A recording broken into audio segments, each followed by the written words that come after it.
ونعم النصير. اللهم صل علی محمد وآل محمد. دیکھیے یہ فرش عذابشی ہے. سارے لوگ مجلس و ماتم کرتے ہوئے چلے آ رہے ہیں. آج 20-21 دن ہو چکا ہے، لیکن ہمیں یہ بھی دیکھنا ہے کہ ہم مجلس و ماتم تو کر رہے ہیں، ہماری منزل کیا ہے، ہمارا مقصد کیا ہے، ہماری منزل کیا ہے. تو ہماری منزل خدا. آپ تاریخ میں دیکھیں، تاریخ کو گردانی کریں تو آپ کو ملے گا کہ ہماری منزل خدا ہے. لیکن آپ خدا تک پہنچیں گے کیسے؟ خدا تک پہنچیں گے کیسے؟ خدا تک پہنچنے کے لیے آپ کو امام کو پہچاننا ہوگا، امام کی معرفت اپنے دل میں اتارنی ہوگی. جب آپ امام کی معرفت کر لیں گے تو وہ امام آپ کو خدا تک لے جائے گا. اللہم صلی علی محمد وآل محمد. لیکن دھیان رہے کہ کس امام کا آپ کو جو ہے چناؤ کرنا ہے، کس امام کے ساتھ آپ کو جانا ہے. بہت سے امام جہنم میں بھی لے جاتے ہیں. کیا بات، سبحان اللہ. ایسے بھی امام ہیں دنیا میں کہ اگر آپ ان کے پیچھے ہو لیے تو سیدھے جہنم میں لے جائیں گے. تو ہمارے لیے سیدھا راستہ یہ ہے کہ جب ہماری منزل خدا ہے تو خدا تک پہنچنے کے لیے ہمیں امام کی معرفت چاہیے. تو امام معرفت کہاں ملے گی؟ فرش عزا پہ ملے گی. فرش عزا پہ آئیے، یہاں سے آپ کو امام کی معرفت ملے گی. اللہم صلی علی محمد وآل محمد. یہاں آنے والا ایک مخصوص بندہ ہوتا ہے.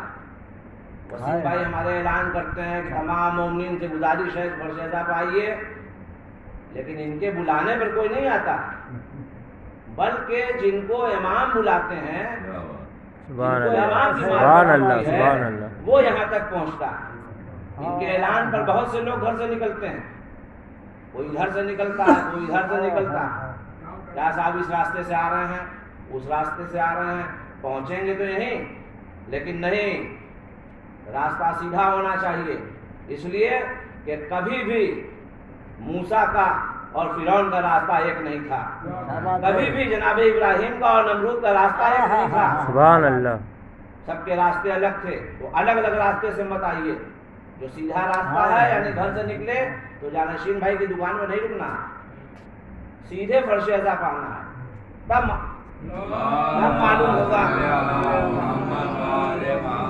معلوم ہوگا کہ آپ کو امام کی معرفت ہے. آپ چلے تو گھر سے، لیکن کہیں اٹک گئے. یہاں کب آئے؟ جب ماتم ہو رہا. آئیں گے آپ پہنچیں گے یہاں. تو جتنی جس کی معرفت ہوگی اتنا دور تک پہنچے گا. جو لوگ آ کے باہر رک گئے وہ بھی امام کی معرفت میں آئے ہیں، لیکن ان کو اتنی ہی معرفت ہے. ان کو مادیت ملے گی، تبرک ملے گا، لیکن ان کو جو اصلی چیز ہے، جو فرش عزا سے ملنی ہے، وہ نہیں ملے گا. اللہم صلی علی محمد وآل محمد. ایران کے ایک عالم کا واقعہ ہے. ایران کے ایک عالم تھے، عابد تھے، اور ان کو لیکن کم لوگ پہچانا کرتے تھے. تو ایران میں جیسا آپ لوگ جانتے ہو وہاں روٹی جو ہے وہ فری میں ملتی ہے. تو ایک دن وہ نکلے، ایک ہوٹل پہ پہنچ گئے اور انہوں نے کہا بھائی ایک روٹی دے دو. تو اس نے کہا کہ ابھی نہیں. پھر کھڑے رہے تو مطالبہ کیا بھائی روٹی دے دو. کہا ابھی رکیے، ابھی جو لوگ اندر ہیں پہلے سے وہ لوگ نکلنے دو. جیسے تبرک بٹنے میں نہیں ہوتا جو باہر سے آگے رکو کو ابھی اندر والا ہو جائے، وہی ہوا. تب تک ایک آدمی آ گیا جو پہچانتا تھا مولانا کو. کہا رے بھائی تم ان کو روکے ہوئے ہو، کیوں ان کو روٹی دو، کیوں روکے ہوئے ہو؟ تو قدموں کو گر گیا، کہا کہ سرکار میں نے پہچانا نہیں. اچھا ایسا ہے کہ اب آپ کو ایک روٹی نہیں دیں گے، اب ہم پورے محلے کی دعوت کریں گے. اعلان ہو گیا، محلے کے 10-20 لوگ جٹ گئے اور صاحب جو ہے روٹی چاول سالن کھانا جو فری میں نہیں ملتا تھا وہ بھی ملا. سب لوگوں نے کھایا. لیکن کیا ہوا؟ یہ راہ خدا میں دی گئی روٹی نہیں تھی. اگر راہ خدا میں ایک روٹی دے دیے ہوتا تو وہ چلے جاتے، اس کا اتنا کھانا بھی بچ جاتا. لیکن اس نے خوشبو دیے مولانا میں یہ کام کیا، راہ خدا میں کام نہیں کیا. تو جو کام کرنا ہو راہ خدا میں کریے. اللہم صلی علی محمد وآل محمد. سبحان اللہ، سبحان اللہ. امام حسین جب اپنا قافلہ لے کر کے کربلا کی طرف چلے تو ساتھ میں بہت سے لوگ چلے تھے، لیکن جن کی جتنی معرفت تھی اتنا وہ ساتھ رہے، جن کی معرفت گھٹتی گئی وہ ساتھ سے ہٹتے گئے۔ لیکن اس میں ایسے بھی لوگ تھے کہ امام نے بارہا کہا کہ دیکھو یہ ہمارے خون کے پیاسے ہیں، تم سے انہیں کچھ لینا دینا نہیں ہے، چلے جاؤ، لیکن لوگ نہیں گئے۔ یہاں تک کہ شب عاشور شمع بجھا دی اور کہا کہ اگر تمہیں ایسا لگتا ہے کہ ہم سے ندامت ہوتی ہے تو ہمارے بچوں کا ہاتھ پکڑ لو اور چلے جاؤ، لیکن تب بھی نہیں گئے۔ جن کو پوری معرفت تھی وہ نہیں گئے اور امام کے ساتھ اپنا سر کٹا دیا۔ آگے تاریخ بڑھتی ہے کہ امام کربلا میں آ چکے ہیں اور 7ویں تاریخ آئی، امام پر پانی بند کر دیا گیا، بچے التش التش کی آوازیں بلند کر رہے ہیں۔ عاشور کی صبح پر وضو کر رہا ہے، اس کے ہاتھ سے چلو سے پانی گر جا رہا ہے، وہ کانپ رہا ہے کہ غلام نے دیکھا، دوڑا ہوا حر کے بھائی کے پاس گیا اور کہا کہ چلیے دیکھیے آقا کا کیا حال ہے۔ ان کا بھائی آیا، ان کا بیٹا آیا، کیا حال ہے بھائی، کیا حال ہے بابا، کیا حال ہے، ایسا کیوں ہو رہا ہے؟ آپ تو بڑی بڑی جنگ آزمائے ہوئے ہیں، یہ چھوٹے سے لشکر کے لیے آپ اتنا کانپ رہے ہیں، آپ اتنا پریشان ہو رہے ہیں، آپ ڈر رہے ہیں؟ کہا کہ نہیں، آؤ میرے ساتھ۔ کو لے کر کے گئے ہو اور کہا کہ دیکھو آواز سنو، یہ جو التش التش کی آواز آ رہی ہے اس کا ذمہ دار میں ہوں، میں امام حسین کو وہاں سے گھیر کر کے ساتھ میں یہاں تک لے آیا ہوں۔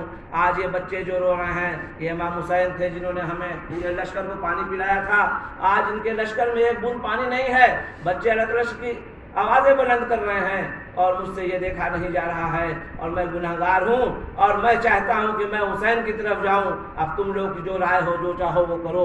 اور غلام سے کہا کہ میں نے تمہیں آزاد کیا، تو غلام بولا واہ آقا جب تک جہنم میں تھے ہم آپ کے ساتھ تھے، آج جب آپ جنت میں جا رہے ہیں تو مجھے چھوڑ کے جا رہے ہیں، میں آپ کے ساتھ چلوں گا۔ بھائی نے کہا میں آپ ساتھ چلوں گا، بیٹے نے کہا میں آپ ساتھ چلوں گا۔ یہ چاروں جوان چلے، بیچ میں لشکر سدراہ ہوا، بات چیت ہوئی، جو کچھ آپ لوگوں نے مرثیے میں سنا ہے، مگر حر اپنے چاروں لوگوں کے ساتھ ایک بجلی کی طرح سے فوج حضری سے نکل کے امام حسین کے لشکر میں آ گیا۔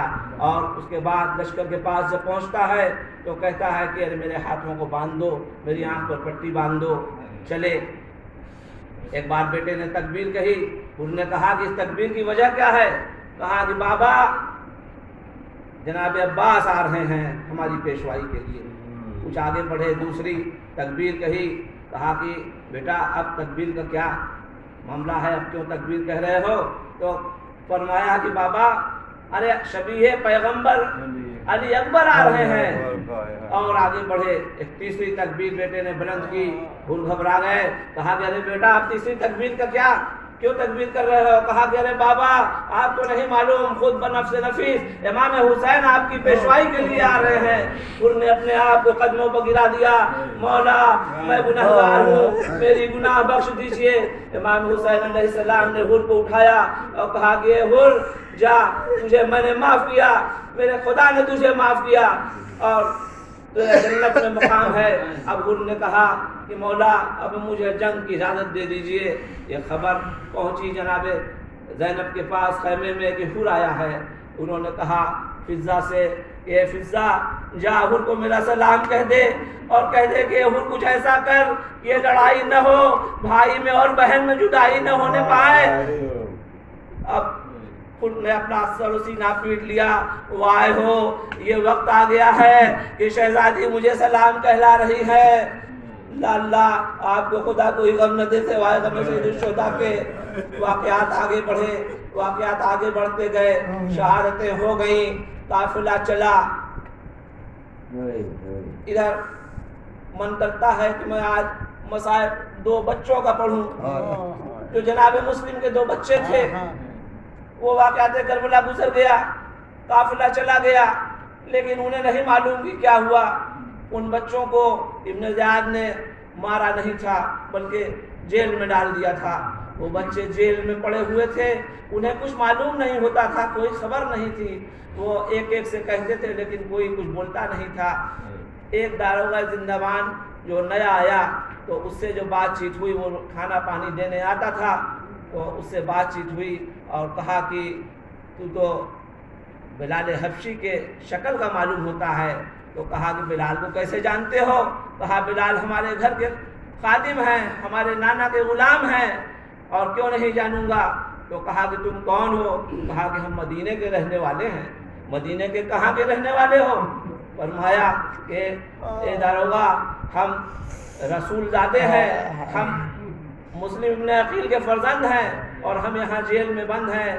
ہمارے چچا امام حسین کربلا میں ہیں اور کوئی خبر نہیں ہے، میرے بابا شہید کر دیے گئے ہیں، اب ہم لوگ کیا کریں، یہاں بند ہیں۔ تو اس نے پیروں پر گر گیا وہ، اور اس نے دروازہ کھول دیا، کہا کہ بچوں جاؤ، جہاں جانا ہو چلے جاؤ۔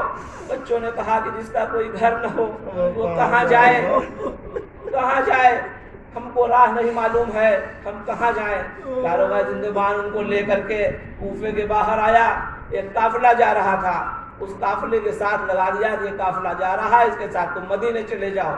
بچے چلے، لیکن قافلہ تیز رواں تھا، بچے چھوٹے چھوٹے، راستہ بھٹک گئے، قافلہ نکل گیا، بچے کوفے کی گلیوں میں گھومتے رہے، اور ایک رات ہو گئی، وہ پیڑ پہ چڑھ گئے اور رات بھر وہاں پیڑ پہ بسر کی۔ صبح ایک عورت چشمے پر پانی لینے آئی تو کنویں پر، تو اس نے دیکھا کہ پیڑ کے اوپر 2 بچے ہیں، اس نے ان بچوں کو نیچے اتارا، پوچھا، وہ مومنہ تھی، اپنے گھر لے آئی، ان کو نہلایا دھلایا، کپڑے پہنایا، کھانا کھلایا، اور ایک حجرے میں سلا دیا۔ اس مومنہ کا جو شوہر تھا حارث ملون، وہ دن بھر گھوم رہا تھا، شور مچ گیا تھا کہ بچے قید خانے سے بھاگ گئے ہیں۔ وہ تھکا ہرا آیا اور آ کر کے چپ چاپ لیٹ گیا اپنے پلنگ پر۔ اس کو سانس لینے کی آواز حجرے سے آئی، وہ ٹٹولتا ہوا حجرے میں پہنچا، وہاں بچوں کو پکڑا، ان کے بالوں کو پکڑ کے لے آیا، ستون خانہ سے باندھ دیا۔ باندھنے کے بعد رات بھر کھڑا رکھا، اس کی زوجہ منتیں کرتی رہی، لیکن وہ نہ مانا۔ اس کا بیٹا مانے ہوا، اس کو بھی نہیں مانا، اور لے کر کے کھینچتا ہوا فرات کے کنارے، دریا کے کنارے لے گیا، اور وہاں غلام سے کہا کہ ان کو قتل کر دو۔ غلام تلوار لے کر کے بڑھا۔ بچوں نے کہا کہ ارے تیری شکل تو بلال سے ملتی ہے۔ اس نے کہا کہ بلال کو کیسے جانتے ہو؟ وہی بلال کا واقعہ بیان کیا۔ وہ تڑپ گیا، تلوار پھینک کے دریا میں کود گیا، بیٹا مانے ہوا، بیٹے کو اس نے قتل کر دیا، اور دونوں بچوں کو قتل کر کے لاش دریا میں بہا دی۔ اب ان بچوں نے وصیت کی تھی اس مومنہ سے، یہ مومنہ دیکھو، یہ تو مجھے شہید کر دے گا، قتل کر دے گا، تم ایسا کرنا کہ ہمارے کرتے کو ہمارے خون میں رنگین کر کے کسی طریقے سے مدینے بھیجوا دینا، میری ماں کے پاس بھیجوا دینا، میری ماں میرے انتظار میں ہے۔ اب کہا کہ تم جانتی ہو کہ جو مر جاتا ہے، جو شہید ہو جاتا ہے، اس کا غم تو کم ہو جاتا ہے، لیکن جو گمشدہ ہوتا ہے اس کی ماں ہمیشہ دروازہ تکتی رہتی ہے کہ میرا بچہ آئے گا، کیونکہ اس کو معلوم نہیں ہوتا ہے کہ میرا بچہ کہاں ہے، دنیا میں زندہ ہے یا نہیں۔ وہ میری ماں میرا انتظار کر رہی ہیں۔ وہ مومنہ وہ کرتا لے کر کے مدینے پہنچتی ہے۔ ادھر زوجہ مسلم کہتی ہیں جناب زینب سے کہ بی بی، مجھے میرے بچوں کی خوشبو آ رہی ہے، میرے بچے آ رہے ہیں۔ وہ مومنہ پہنچتی ہے اور کہتی ہے کہ اے بی بی، یہ تمہارے بچوں کے کرتے ہیں، تمہارے بچے شہید ہو گئے، اب اپنے بچوں کا انتظار نہ کرنا۔ انا للہ و انا الیہ راجعون۔